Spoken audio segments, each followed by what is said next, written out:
నమస్తే. నావల్ కాన్సెప్ట్‌కి స్వాగతం. నేను మీ అరణి పాకలపాటి. ఈరోజు మన స్ఫూర్తిదాయకమైన వ్యక్తులు వారెన్ బఫెట్, బిల్ గేట్స్ వంటి వారు చాలామందికి తెలుసు. వాళ్ళ డబ్బు సంపాదన, జీవనశైలి, సామాజిక సేవ గురించి. కానీ వీళ్లకు కూడా స్ఫూర్తినిచ్చే వ్యక్తి గురించి మనం మన స్ఫూర్తిలో తెలుసుకుందాం. 1, 2 కాదు, 60,000 కోట్లు దానం. ఒక సామాన్యుడు వేల కోట్ల రూపాయలు సంపాదించడం ఓ అద్భుతమైతే, ఆ సంపాదన అంతా అరక్షణంలో దానం చేయడం మహా అద్భుతం. ఆ మహాదాతే ప్రపంచానికి ఆలస్యంగా పరిచయమైన చార్లెస్ చక్ ఫినీ. 15 ఏళ్ల పాటు మూడో కంటికి తెలియకుండా గుప్తదానాలు చేసిన అపర కుబేరుడాయన. బతికి ఉండగానే దాదాపు 60,000 కోట్ల యావదాస్తిని దానధర్మాలకు దారాదత్తం చేసి ఇచ్చిన మాటను నిలబెట్టుకున్న మహామనిషి ఫినీ జీవితం, అనుభవాలు, అద్భుతాలతో నిండిన ఒక మహాగ్రంథమే. 1, 2 కాదు, 60,000 కోట్లు దానం. మళ్ళీ ఆలోచించుకోండి. కావాలంటే 1 కాదు, 5-6 ఏళ్ళు సమయం తీసుకోండి. ఒక్కసారి డాక్యుమెంట్లపై సంతకం పెట్టారంటే మీ సంపాదన మీద మీకే హక్కు ఉండదు. మళ్ళీ కావాలనుకున్నా తిరిగి రావడం కష్టం అంటున్నారు చార్లెస్ చక్ ఫినీ ఎదురుగా కూర్చున్న లాయర్లు. ఫినీ ఒక్కసారి నిర్ణయం తీసుకున్నారంటే దాని వెనుక ఎంతో ఆలోచన, మరెంతో ముందు చూపు ఉంటాయి. అందుకే లాయర్ల మాటలు పట్టించుకోకుండా ముందు సంతకం ఎక్కడ పెట్టాలో చెప్పండి అని ఒక్క మాటలో తేల్చేసి చిన్న సంతకంతో వేల కోట్ల ఆస్తుల్ని స్వచ్ఛంద సేవకి అప్పగించేశారు ఫినీ. ఆ రోజున అపర కుబేరుడిగా గుమ్మం దాటిన ఆయన సంపదను దానం చేశాక ఓ సామాన్యుడిగా కళ్ళల్లో సంతోషాన్ని, గుండెల నిండా సంతృప్తిని నింపుకొని ఇంటికి తిరిగొచ్చారు. వారెన్ బఫెట్, బిల్ గేట్స్ వంటి ఎందరో బిలీనియర్ల చేత మా హీరో చక్ ఫినీ అని అనిపించుకున్నారు. అంతటి శ్రీమంతులకే స్ఫూర్తిగా నిలిచిన ఫినీ ఒకప్పుడు అతి సామాన్యుడు. ఆ తర్వాతే సంపన్నుడై మహాదాతగా మారారు. మళ్ళీ సామాన్యుడిగా ఇంకో జీవితాన్ని మొదలుపెట్టారిప్పుడు. అది 1931 న్యూజెర్సీలోని ఎలిజబెత్ ప్రాంతంలో ఐర్లాండ్ నుంచి వలస వచ్చిన కుటుంబంలో జన్మించారు ఫినీ. తండ్రి బీమా సంస్థలో ఉద్యోగి, తల్లి నర్సు. వాళ్ళు చిన్నారి ఫినీకి విలాసవంతమైన జీవితాన్ని ఇవ్వకపోయినా ఇతరులకు సాయపడే తత్వాన్ని, కష్టపడే గుణాన్ని అలవర్చారు. ఫినీ తల్లి రోజంతా నర్సుగా పనిచేసి రాత్రిపూట 2వ ప్రపంచ యుద్ధంలో గాయపడిన వారికి ఉచితంగా చికిత్స చేసేవారు. తండ్రి తన కష్టాన్ని చూపించి ఏదీ ఊరికే రాదు, మన కష్టమే మనల్ని నడిపిస్తుందని తెలియచెప్పేవారు. అలా పెరిగిన ఫినీ డబ్బు సంపాదన మీద దృష్టి పెట్టి సెలవుల్లో గ్రీటింగ్ కార్డులు అమ్మేవారు. శీతాకాలంలో ఇళ్ల ముందు పేరుకుపోయిన మంచును తొలగించి అందుకు డబ్బు తీసుకునేవారు. అలా చదువుకున్న ఫినీ పై తరగతులకు వెళ్లడం ఖర్చుతో కూడుకున్న పని.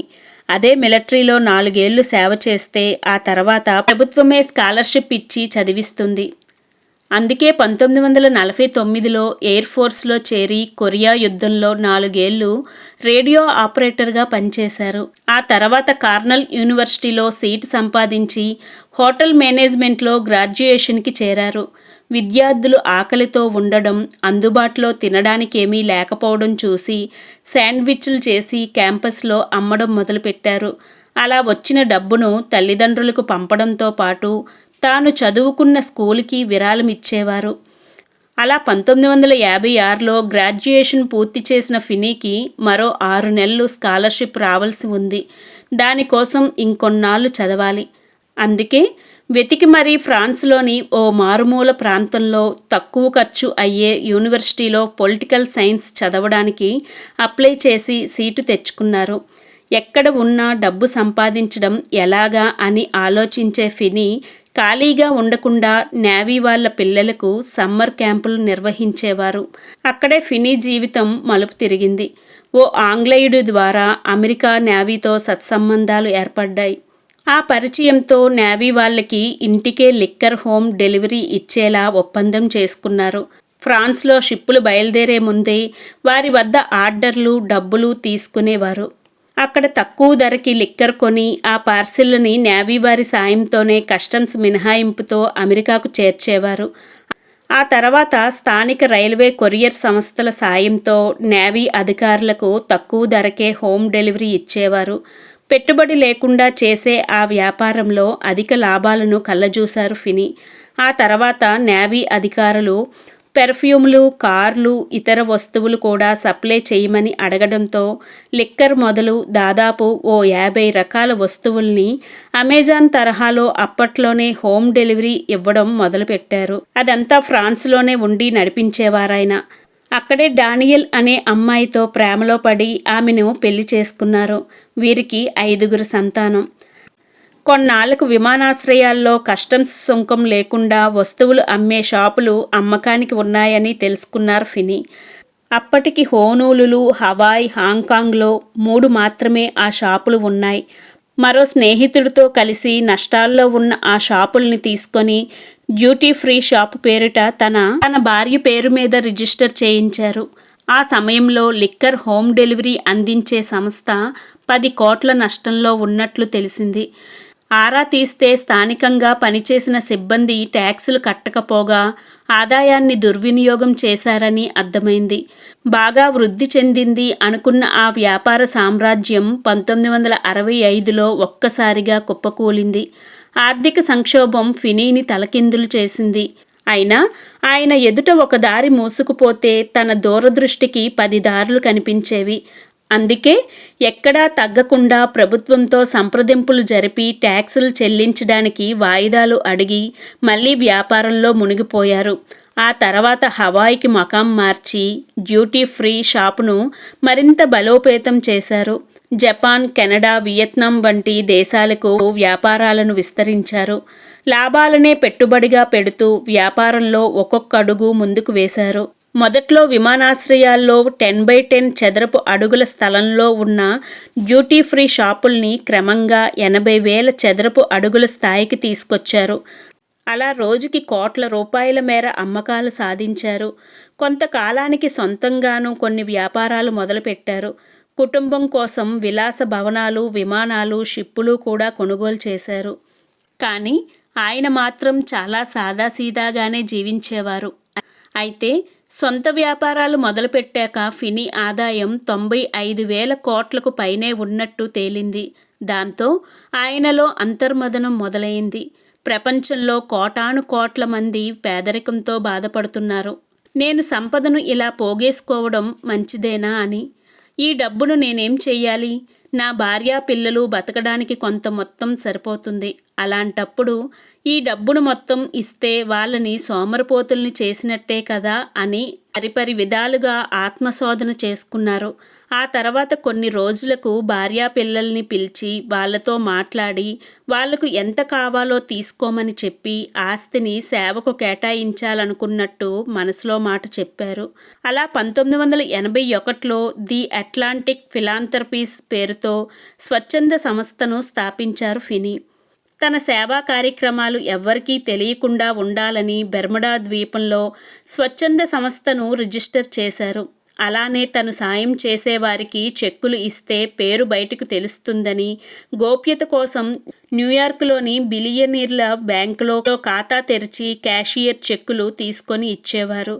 అంతేకాదు, ఎవరికి చెక్ ఇచ్చినా వారి రికార్డుల్లోనూ వారి కట్టించే భవనాల మీద తన పేరు లేకుండా చూడాలనే నిబంధన పెట్టేవారు. ఆయన ఎక్కువగా యూనివర్సిటీల భవనాలు, సదుపాయాల కల్పనకి, విద్యార్థులకు స్కాలర్షిప్లకు నిధులు కేటాయించేవారు. ఇందుకోసం ఫినీ ప్రత్యేకంగా ఓ బృందాన్ని ఏర్పాటు చేసి తన అవసరం ఎక్కడుందో వెతకమని చెప్పేవారు. వాళ్ళు ప్రపంచవ్యాప్తంగా పర్యటించి విద్య, వైద్యం, మానవ హక్కులు తదితర రంగాల్లో ఉన్న అవసరాలని గుర్తించి అందుకేం చేస్తే బాగుంటుందో ప్రణాళికలు వేసి ఫినీతో చర్చించి వాటిని అమలుపరిచేవారు. అలా గుప్తదానాలు చేసే ఫినీ ఫోర్బ్స్ జాబితాలో 23వ స్థానంలో ఉన్నట్టు తొలిసారి 1988లో ఆ పత్రిక ప్రచురించింది. వారిని సంప్రదించి తన పేరును ఆ జాబితా నుంచి తొలగించేందుకు ఎన్నో ప్రయత్నాలు చేసినా ఫలించలేదు. అయితే ఫినీ పేరు తొలిసారి రావడం బయట ఎక్కువగా తెలియకపోవడంతో ఎవ్వరూ ఆయన గురించి పట్టించుకోలేదు. కానీ 1997లో ఆయనే స్వయంగా బిలియనీర్గా తన పేరును ప్రకటించుకోవాల్సి వచ్చింది. ఎందుకంటే ఫినీకి భార్యతో విభేదాలు రావడం, డ్యూటీ ఫ్రీ షాపుల పేర్లు అమ్మకానికి పెట్టడం రెండూ ఒకేసారి జరిగాయి. అప్పుడు ఆ షాపు పేర్లు కొన్ని ఫిలాంథ్రపీస్ సంస్థ పేరిట ఉండడంతో భాగస్వాములకు సేవా కార్యక్రమాల గురించి తెలియడంతో వాస్తవాలు బయటికి వచ్చాయి. ఆ సమయంలోనే ఫినీ భార్యా పిల్లలు కొన్ని ఆస్తులు తీసుకొని ఆయనకు దూరంగా వెళ్ళిపోయారు. ఆ తర్వాత తన సెక్రటరీని రెండో పెళ్లి చేసుకున్న ఫినీ తన వద్ద మిగిలి ఉన్న దాదాపు 60,000 కోట్ల సంపదను ది అట్లాంటిక్ ఫిలాంథ్రపీస్ సంస్థ పేరిట రాసి బతికుండగానే ఆ డబ్బంతా ఖర్చు పెట్టాలని సంచలన నిర్ణయం తీసుకున్నారు. 2007లో తన బయోగ్రఫీతో తన జీవితాన్ని ప్రపంచానికి పరిచయం చేసి బిలియనీర్లకి ఆదర్శంగా నిలిచారు. ఆ స్ఫూర్తితోనే వారెన్ బఫెట్, బిల్ గేట్స్ వంటి ప్రముఖులు కూడా ముందుకొచ్చి తమ సంపాదనలో కొంత భాగం సేవకు కేటాయిస్తున్నట్టు ప్రకటించారు. గివింగ్ ప్లెడ్జ్ ఉద్యమం కూడా మొదలై పలువురు బిలియనీర్లని సేవ దిశగా నడిపించింది. సేవా కార్యక్రమాలు. ఫినీ యావదాస్తిని సేవకు కేటాయించాక తను చెయ్యాలనుకున్న కార్యక్రమాలన్నీ 2020 సెప్టెంబర్ కల్లా పూర్తి చేసి స్వచ్ఛంద సంస్థను మూసివేయాలని తొలినాళ్లలోనే నిర్ణయించుకున్నారు.